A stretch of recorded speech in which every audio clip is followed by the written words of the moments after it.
ನಮಸ್ಕಾರ ಸ್ನೇಹಿತರೆ, ಜ್ಞಾನಸ್ಫೂರ್ತಿ ಯೂಟ್ಯೂಬ್ ಚಾನಲ್ಗೆ ಸ್ವಾಗತ.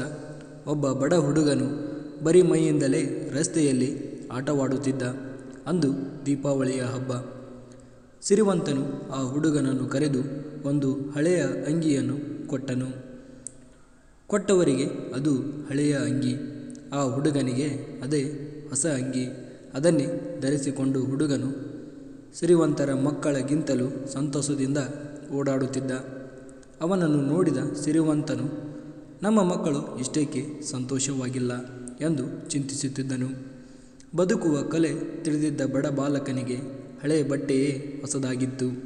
ಈ ಕಲೆ ಇಲ್ಲದ್ದಕ್ಕೆ ಸಿರಿವಂತರ ಮಕ್ಕಳಿಗೆ ಹೊಸ ಬಟ್ಟೆಗಳು ಹಳೆಯದಾಗಿದ್ದವು. ಬದುಕುವ ಕಲೆ ಇದ್ದವನಿಗೆ ಈ ಬದುಕೆ ಒಂದು ಹಬ್ಬ, ಜೀವನವೇ ಒಂದು ಉತ್ಸವ. ಅತಿ ಆಸೆಯ ಪಾಶವನ್ನು ಹರಿದು ಹಾಕಿರುವ ಆ ಘನ ಮಹಿಮೆ ಸಂತೃಪ್ತನು. ಧನ್ಯವಾದಗಳು ಸ್ನೇಹಿತರೆ.